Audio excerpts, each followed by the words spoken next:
My granddaughter texted her mother, "She'll die soon anyway," and sent it to me by mistake. So I sent back a screenshot of the $6 4M trust in her name revoked. That night, snow fell thick as shredded pillows, blanketing the front steps where I was forced to sit. The wind lashed at my face like bitter lashes, but I stayed a ghost on the porch no one bothered to see. From inside, the steam and scent of chicken soup drifted out. I had cooked that soup hundreds of times ever since Eric was 8, chubby-cheeked and eager for his bowl. But tonight, I would not taste a spoonful. I would only breathe its memory from the cold. I was banished to this porch because I had caused one spill-me trembling hand caught the edge of a pot, and broth splashed over the floor. Selenemy daughter-in-law had been on edge for days, but tonight she called back from Hawaii the moment she heard. Still in a bikini, cocktail in hand, she barked, "Get her out there. Age is not an excuse for incompetence. I told you keeping her inside only brings misery." Then Taylor, my granddaughter, who once called me the best grandmother ever, looked me over with a dead gaze. I did it. She's out there now, exactly where people who don't know they're a burden belong. She closed the door without looking back. I drew my ragged sweater tighter. My eyes tracked the window. There they sat, eating soup, laughing. That was my table once. I painted it, refinished it, placed flowers on it. But tonight, I have no seat there. My phone buzzed. A message arrived from Taylor. "Mom, it's done. I dumped her outside after she spilled the soup. Feels like sweeping away decades of trash. If she dies tonight, even better." My heart skipped. She meant it. She sent it to her mother. But by mistake, it came to me. Trash, die. 3 poisonous words. And this was from the child I once tucked in bed. Read stories to, loved as if she were all I had. I stared at the screen. I did not cry. I did not gasp. I only opened my camera and captured it. The image went into a folder labeled Rosanna, the only name now left in my life that made me feel I existed. Rosanna, the neighbor girl who used to beg for peppermint candy, whose little cheeks I secretly stuffed with treats on her way home from school. Now she is a lawyer. When she visited and found me pale, spitting blood after taking the vitamin mixes Selena gave, she whispered, "Don't ignore what feels wrong. If someone is trying to kill you slowly, live long enough to prove it." She showed me how to document, to keep pills, to plant micro cameras in the kitchen. Once I thought I was paranoid. Not anymore. I know. Taylor was live streaming dinner now. I watched her laugh, sip a spoon of soup I once stirred, from the same table I once polished. Then, the message disappeared. Taylor had retracted it. Moments later, another message came. "Grandma, did you get something weird? I might have hit someone by mistake. If you did, just erase it. Don't tell Mom. You don't want to cause trouble, right?" Trouble. Yes, they always frame me as trouble. I did not respond. I just saved the screenshot again, just in case. The wind pounded glass. Snow fell denser. I stared at my hands, veins blue and sprawling, like old roots. They once cradled her, knitted her sweaters, wiped her tears.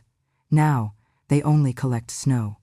I pulled up a photo from years ago, me holding 6-year-old Taylor under a Christmas tree, my husband John fastening a golden star atop its peak. I remembered his gentle eyes, his rounded shoulders I rubbed each evening. Now, I sit here alone. I whisper to the wind, "John, they told me I should die with you, but I think I will live a while longer. To show them some, do not die quietly. They wait for just the right moment to walk away and carry away everything they were told would be theirs. If you feel justice deserves celebration, smash that hype button. Let us keep stories like this alive, echoing far, far away. Your support helps us bring understanding and love to those who deserve it. Thank you so much. Keep listening." I was not always this invisible shadow on a porch. Once, long ago, I stood at the front of a classroom, my name Mrs. Tina Morris, written in careful chalk strokes on the blackboard. I taught children how to read, how to count, how to say, "Thank you." For 35 years, I believed that kindness was something you could teach by example. I was wrong. John, my husband, was a man who believed in doing right even when right did not pay. He owned a small construction business, no big deals, no shortcuts. When other men bribed inspectors to pass unsafe buildings, John refused. "If it falls one day," he said, "it will crush someone's son. I could never sleep again." And because of that, he lost everything. The contracts went to the corrupt, and the honest man went home with empty hands. When he died, his heart simply stopped one winter morning. People at the funeral whispered that he was a good man. But when the guests left, my son Eric said the words that still echo, sharp as broken glass. "Dad meant well, Mom, but meaning well doesn't pay the bills. You should have pushed him harder." Selena said nothing then, just rubbed Eric's back like a proud coach, smiling over my shoulder. That smile was my warning. I just did not see it yet. After John's death, the house felt like a museum where love had been boxed up and sold at auction. Selena began redecorating everything, painting over the walls John built, tossing out the furniture he made. "We need a fresh start," she said, her voice honeyed but hollow. "Something that looks successful." I watched her replace the photographs on the mantel, our wedding photo, John's graduation picture with a gold-framed mirror. "It makes the room brighter," she told me. I saw my own reflection staring back, small and unwanted in the corner. Selena has always loved symbols of victory, designer handbags, perfect photos, expensive silence. And to her, I was the opposite of that. A reminder that life used to be ordinary, that sacrifice was once a virtue. Sometimes she said it outright. "No offense, Mom, but you're from another era. Eric and I are building something better. You wouldn't understand." Better. That word meant ruthless in their language. Eric, my only child, never defended me. When Selena's words cut like blades, he looked away. Once, I asked him, "Do you believe what she says about your father?" He answered softly, "Mom, please don't start. Selena just gets nervous when you bring up the past." Nervous what? A gentle word for contempt. He was afraid of losing peace in his marriage, afraid of being labeled a mama's boy. So he chose silence over truth, again and again, until silence became his signature. Years passed, and Taylor grew up breathing that silence like oxygen. She was only 6 when she first called me old-fashioned, repeating Selena's tone perfectly. By 12, she corrected my grammar. By 16, she asked me not to come to her school concert because, as she said, "Your clothes smell like old books." Once, I overheard her talking to a friend on the phone. She laughed. "My grandma's like a ghost, haunting our house, always there, never doing anything." I was in the next room, folding her clean laundry. In this family, worth was measured by visibility. If you were on a screen, in a photo, in a bank statement, you existed. If not, you faded. Selena had her degrees, her networking events, her spa days.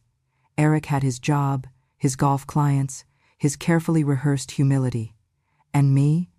I was just the old woman in the back room, a relic from a time when people still believed loyalty mattered. They stopped asking what I wanted for birthdays, stopped saying, "Good morning."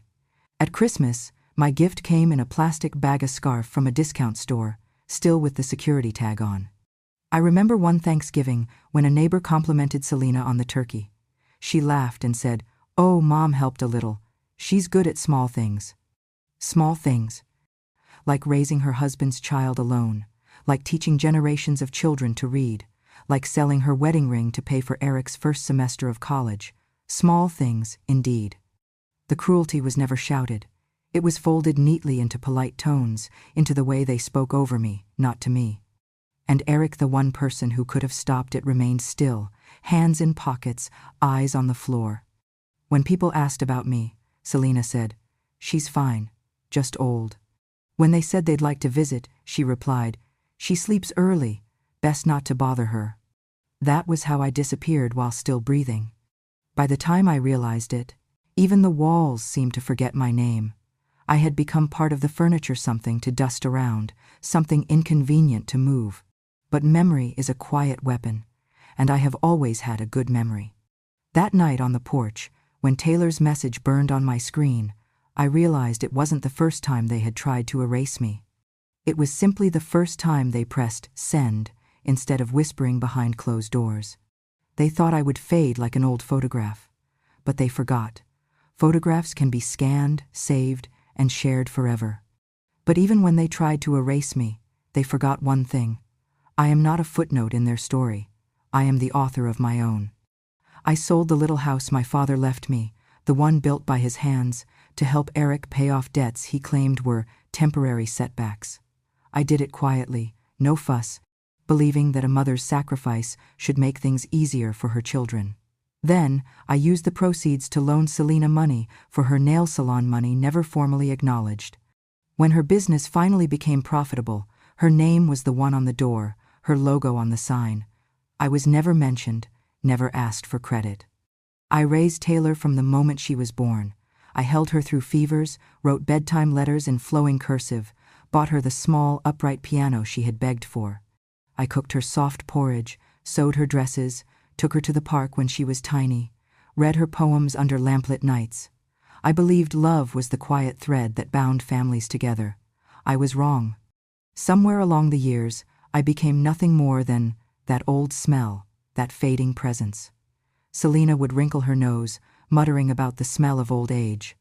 Taylor refused to come near my cane, said it smelled musty, as though bones gave off stale air. On holidays, I was seated behind a pillar, unseen until dessert. My birthday cards came from discount stores, items so thin they bent in the mail slot. When I finally created that trust $6.4 million for Taylor, I told no one. It was money slowly gathered from old pension funds, wise real estate decisions, small stock dividends saved for decades. I thought, if there is one person who might love me in return, it must be her. I left the instructions hidden, hoping she would prove she merited it. If not, the money could quietly vanish or go somewhere good. But what I never anticipated was betrayal so wide, so obvious. The night I was shoved onto the porch like an old coat tossed aside, Rosanna saw me. She was passing by, returning home from her law office late. She stopped, saw me curled against the thunderous wind, did not hesitate.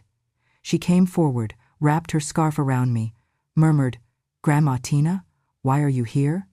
and gently guided me inside her warm home like a child in the snow. That night, I slept on her couch, cradled in blankets and hushed concern. She brought me tea, warmed medicine, counted my pulse.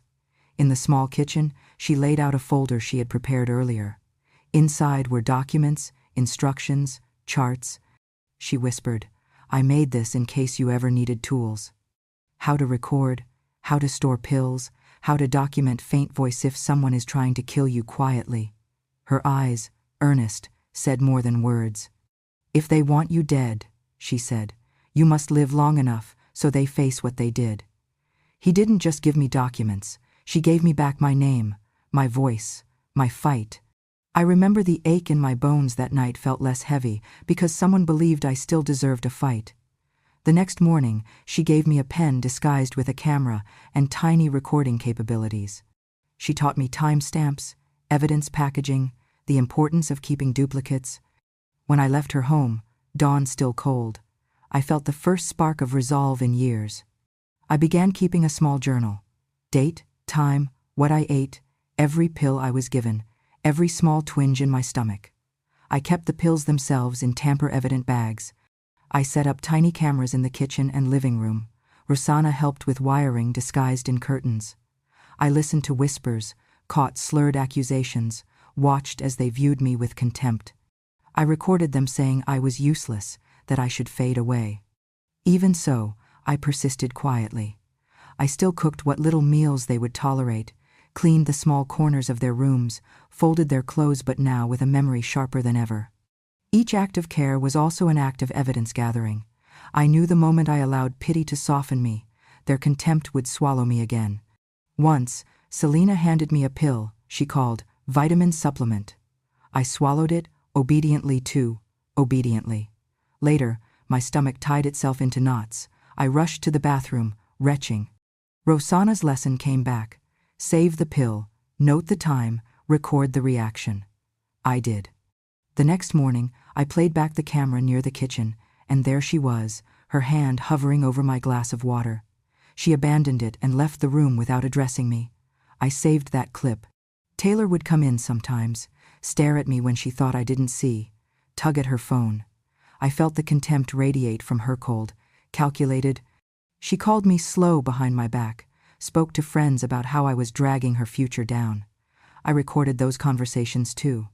Because in that night of betrayal, when she sent that message with Taylor's lips shouting her hatred and Selena's voice commanding my banishment, I had finally awakened. Their disbelief that I had the power to fight back was their greatest mistake. Now, every kindness I once offered is catalogued not in memory, but in evidence, receipts, letters, recordings. I know what I gave. I know what they denied me. And soon they will know what I withheld. Silence no longer protects them. I walk forward, step by fragile step, carrying both my heartbreak and my plan. For the first time, I am not begging to belong. I am preparing to demand justice. The vitamin ritual began again the night I returned home from Rosanna's. Selena had sent a neat plastic bottle, the label printed in soft pastel colors. Daily Health Boost, Advanced Multivitamin. Taylor set it beside my water glass at dinner, her voice carefully sweet. "Grandma, Mom said you have to take these every night. They'll help you sleep better." I smiled faintly, said thank you, and pretended to swallow. When she turned away, I slipped the pill into a napkin, folded it, and hid it inside my sleeve.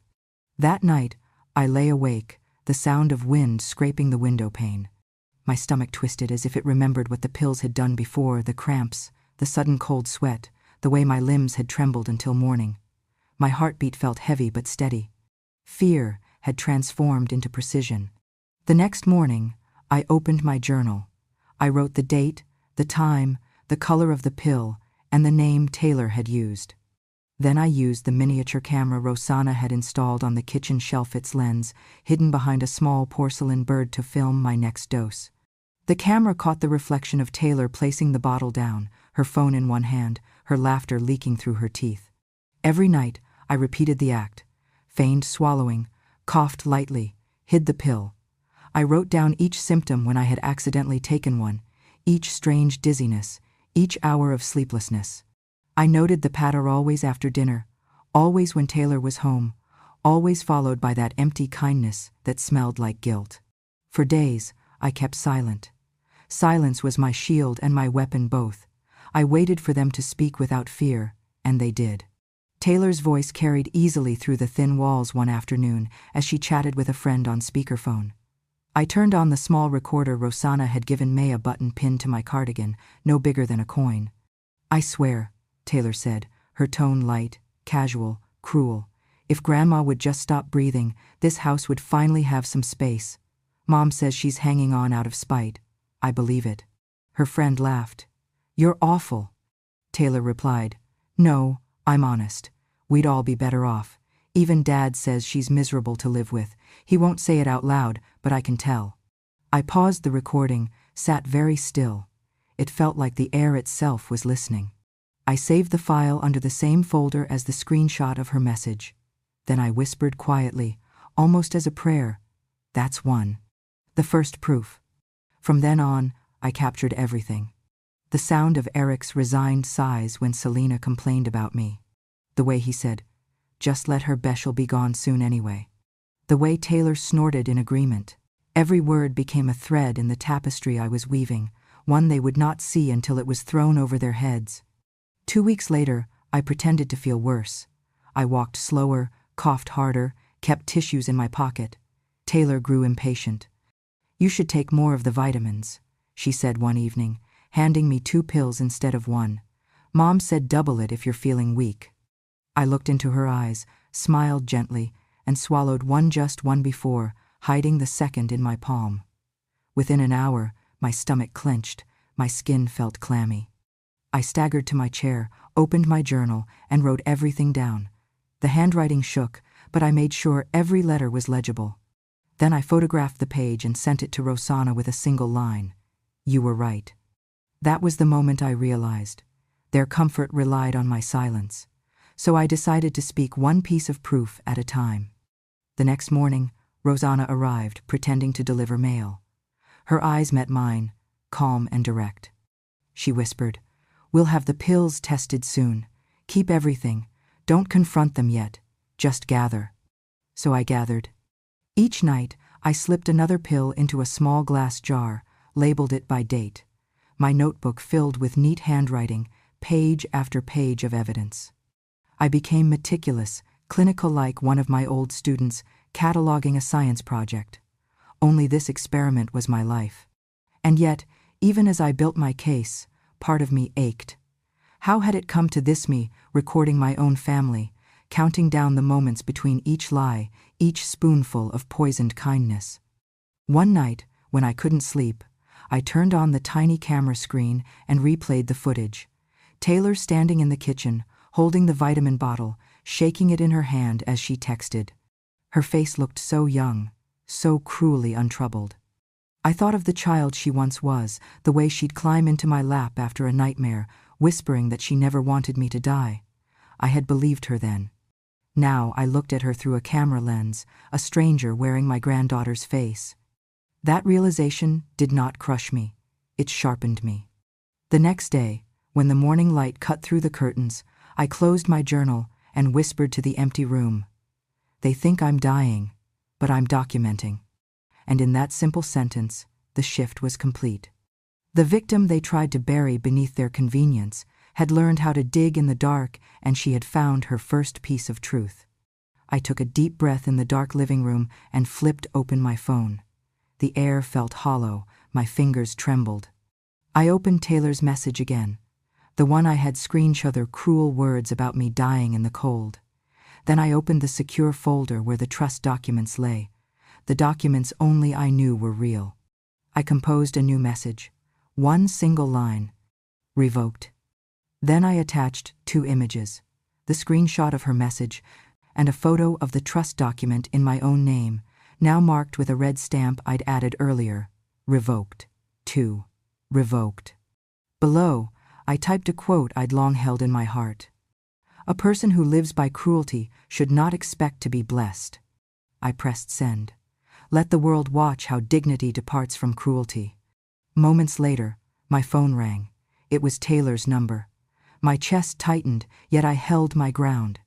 She cried on the line, inconsolable, voice trembling. "Grandma, please, I'm sorry. I didn't mean it. I was angry. I didn't think it would hurt you this much. Please forgive me, Mom," she forced me. "I never wanted you to suffer." I listened to her sobbing through the receiver. The child I knew beautiful, stubborn, full of mischief had become someone whose words could be weapons. But I said nothing. No pity, no promise. Then Selena's number flashed. My heart jolted. I braced myself. She spoke first, in that crisp, controlled voice I once admired. "Tina, this is going to be very messy for you. Lawsuits, defamation. You think you can revoke that trust just like that? I could lose everything, and I won't hesitate to drag your name through the mud. Think twice before you destroy your family legacy." The threat felt like a blade in the dark. I stayed silent. I refused to raise my voice because I knew the fury already lived in me. Then they both texted. "Taylor, I'll do anything to fix this. Selena, you're making a horrible mistake." I stared at both screens, the voices of my own kin, screaming at me through pixels. The world felt small, but my resolve felt wide. I stepped outside, into the porch where snow still lay unsettled.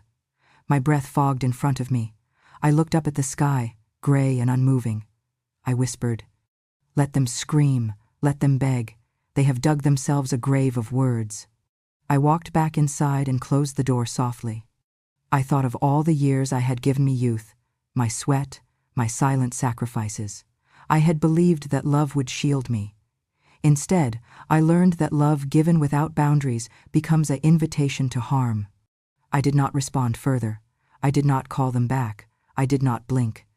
I locked my phone and I closed the curtains over the windows. Outside, the snow muffled the house in silence. Inside, my heart was a storm, readying itself.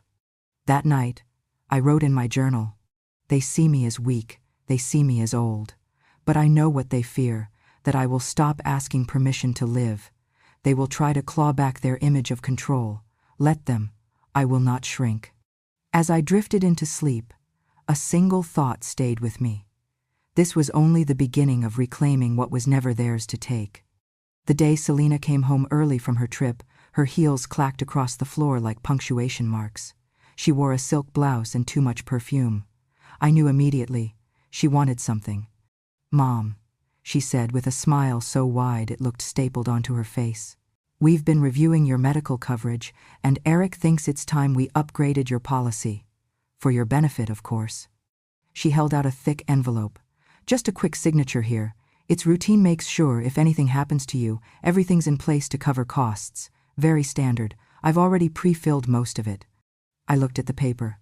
Insurance policy was printed in bold across the top. The rest was small, dense text, too small for old eyes. She pushed a pen into my hand. "You trust me, right?" I did not look at her.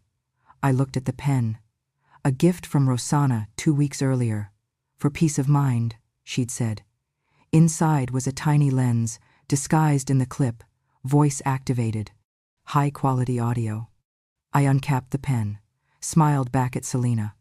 Then I signed. As I wrote my name, she exhaled as if cashing a check. Later that evening, when they thought I was asleep, I heard Taylor and Selena laughing in the kitchen. "She signed it?" "Like a lamb," Selena replied. Taylor whispered, "Does this mean we finally get the condo?" "Soon. Eric's already checking resale value. She won't last the winter anyway." The next morning, I delivered the pen to Rosanna. We watched the footage together. The video captured Selena's hand hovering over my shoulder, her voice cooing about routine, her whispered smugness as I signed. The audio was clear, unmistakable, legally damning. Rosanna's expression didn't change. She simply said, "Now, we let the law do its part." 3 days later, a court motion was filed. The assets tied to the insurance documents were frozen pending investigation. An elder abuse specialist was assigned. Eric received a court summons. Selena's salon faced an audit. The trust already revoked was now evidence of coercion. They wanted me to sign away my life. Instead, I signed the beginning of their unraveling. Taylor was called into her university's ethics committee after the recording of her wishing my death leaked online, an anonymous submission made from a burner email Rosanna set up. The committee deemed her conduct in violation of institutional values. She was suspended indefinitely. The ripple was immediate. Selena's phone stopped ringing. Clients canceled appointments. Eric lost his seat on the board of a local charity. My name, once whispered as a burden, was now spoken with fear, anger, and, by some, apology. But I gave no statements. I did not gloat. I did not call to explain myself. I let the world spin around them the way they had once spun it around me. And as the ground cracked beneath their feet, I sat by my window, sipping chamomile tea, watching the snow melt from the porch where they once left me to freeze. At 10 a.m. sharp, they stormed into the bank. Selena wore her stiffest blazer. Taylor had forced herself into a somber turtleneck, and poor Eric looked like a man hoping the world still owed him something. They walked up to the teller, slid the papers across, and said they were here to claim the life insurance funds for Tina Morris, anticipated payout beneficiary on her declared health plan. The banker furrowed his brow. "I'm sorry, but Mrs. Morris canceled this policy 10 years ago. It no longer exists." Selena's nails tapped the marble countertop. "That's not possible. She signed just last week." The banker, polite but unmoved, pulled up the system. "It appears the original policy was nullified in 2015, and there's a current court injunction on all associated financial activity related to that account. I'm afraid your family is being investigated for elder coercion." Taylor's mouth dropped. Eric went pale. And just like that, the castle they thought they had built on my grave crumbled in broad daylight. By that evening, the footage had gone viral. A low-res clip of Taylor saying, "I swear, if Grandma just stopped breathing, we'd finally have space," followed by a second clip of Selena laughing. "She's like bad luck in human form. Can't wait till she's in a box." The internet responded swiftly. The local news picked it up first, then the national blogs. Elder abuse. Justice. For Grandma. Not just old. Selena's salon received thousands of one-star reviews overnight. Protesters held signs out front, "My grandma matters, and don't let age be a death sentence." The landlord evicted her within the week. Eric's employer issued a press release. "We do not tolerate employees who enable harm toward vulnerable family members." He was dismissed that same day. And Taylor? The girl who once performed Swan Lake in my living room wearing my scarf as a tutu? Her scholarship was revoked. Her school issued a formal suspension, citing ethical violations unbecoming of a student leader. Their empire, built on silence and assumed immunity, was done. They laughed when I was quiet, but they never imagined my silence had a witness, and that witness had a folder. No fists were raised. No revenge screamed. Just the quiet collapse of a story too ugly to survive the light. Weeks later, I sat with Rosanna over tea. "You should have it," I said, sliding the folder across to her. The full documentation, bank transfers, property deeds, the $6.4 million trust, now completely in my control. She shook her head, gently pushing it back. "I didn't help you for that, Grandma Tina." "But you saved me," I said softly. She smiled, eyes warm. "Then pay it forward. Give it to those who never even had a grandmother." That night, I knew what to do. I split the funds evenly among 4 orphanages across the state, quietly, without any announcement or photo op. Just a letter from an old woman who once believed her love had nowhere to land. Now, I visit them often. Little hands tug at my sleeves, voices call me Grandma T, or sometimes just the white-haired fairy. I bring them books, cookies, crayons. I teach them the same poems I once read to Taylor. But these children listen. They laugh. They hold my hand without pulling away. They do not ask for anything except maybe one more story, one more hug. And every time I step through those doors, I feel it. I was not put here to be discarded. I was put here to become something more than what they saw. So I became a legend instead. The morning I left, the sun finally showed itself, as if the sky had been holding its breath through all those gray months. It was spring by the calendar, but it felt like more than that. It felt like resurrection. I stood at the foot of the driveway, suitcase in hand, the same old brown leather case John once used on our honeymoon. It smelled faintly of cedar and old perfume, a scent that made me feel like myself again. The limo Rosanna sent was parked across the street, sleek, black, windows tinted, a small nod to finality. She had insisted. "It's time they see what grace looks like when it leaves the building," she said with a wink. I heard the front door creak open behind me. Eric stepped out, alone. No Taylor, no Selena. He looked worn down, in a way I hadn't seen since he was a boy, afraid of bad report cards. But this fear was different. This fear had grown roots. "Mom," he said, voice low, "I didn't know what was going on. I didn't mean for things to go this far." I turned, looked at the man I'd once fed spoonfuls of oatmeal to when he had the flu, the boy I stayed up with during thunderstorms, the man who had stood silent while I was pushed, insulted, erased. "You always knew," I said quietly. "You just never wanted to be the one who said it out loud." He blinked. I could see he wanted to cry, or maybe scream, or maybe beg. But I had no tears left to receive his sorrow. "You let them speak for you," I said, "and now you live with the silence you chose." He stepped forward. "Mom, I never hit you. I never cursed you." "No," I said, "you just watched them do it, and you called it peace." That was when he broke. The last armor crumbled. He dropped his gaze, like a child caught stealing. "I'm sorry," he whispered. I nodded, not out of forgiveness, but out of recognition that this was as much as he could offer, and it would never be enough. I walked to the limo. The driver opened the door, gave me a respectful nod.